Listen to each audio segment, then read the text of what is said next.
Welcome everyone to Speaker's Corner of Embracing Ramadan. Ramadan is a time we get closer to Allah subhanahu wa ta'ala. That's a given. But why not use it to get closer to our families as well? It's a time for prayer, fasting, and reflection. Ramadan is also traditionally a month to reconnect with family and loved ones. My guest for you today is very familiar with you. You for sure know him because of his special segment called Eating Healthy Food for Ramadan TV International. He's a surgeon, served for 30 years and retired now. Dedicated person for sake of Allah to help to create happy families by giving talks. He is the founder of Happy Strong Family Foundation. We are joined by Dr. Zeyhan Rashid. Welcome, Dr. Rashid. Thank you. How's your Ramadan going? Alhamdulillah, my Ramadan is going as expected, in fact, much better than I expected. As much as I see, you have the busiest time for this year, I think. So you have a segment for Ramadan TV International, Eating Healthy Corner. So how is it going?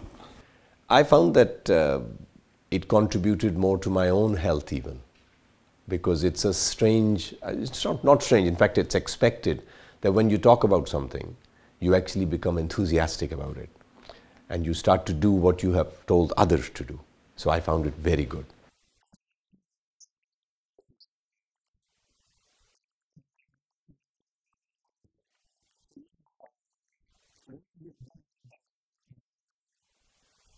I think the goal in Ramadan should be, as Allah has told us, Ya ayyuhalladhina amanu kutiba alaykumus siyamu kama kutiba alal ladhina min qablikum la'allakum tattaqun. That should be the goal, just to make it easier for everybody. Families are no different from individuals. In fact, individuals make up families, families make up societies. If we can bring the God consciousness in our family by being obedient, by doing what Allah has asked us to do, and being more, if you like, focused in Ramadan. So we are doing prayers anyway, but in Ramadan we become more focused and more aware. I have to do my namaz, my salah in time. The father leads, the son leads. You basically make God's obedience the focus of your home in Ramadan. It's the focus that becomes different. Ramadan is simply a time where you analyze, assess, improve, and perhaps even educate yourself to say, I should have been doing this anyway. I should be controlling the amount of food I eat. I should be aware of healthy habits, such as not lying, not cheating, not backbiting. I should be aware that my neighbors have some rights. I should be aware that my parents, my children have rights. All that happens in Ramadan, you become more aware of it and you become more focused because you've now got a reason to. And you also know, as you and me all aware, we are all aware, that Ramadan is a time when everything is getting multiplied by many fold. So good deeds have that bit more efficacy in this month, as you know.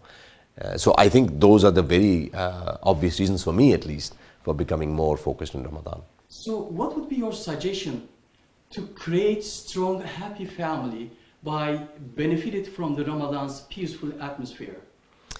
I think one thing we have to remind ourselves that God is on our side. Allah is not against us. Allah is actually helping us. And so that positive feeling has a lot to do with how things, if you like, pan out in Ramadan.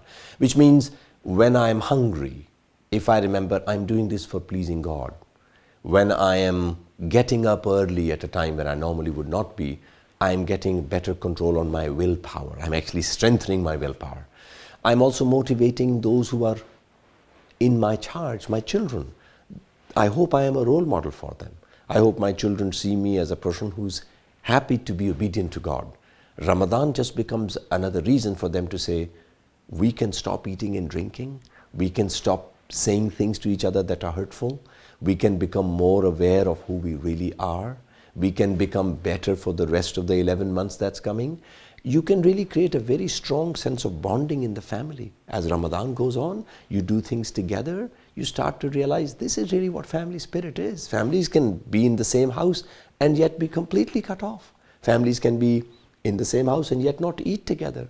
Families can be in the same house and yet not pray together. That sense of family really comes in Ramadan for us as a really blessing from God.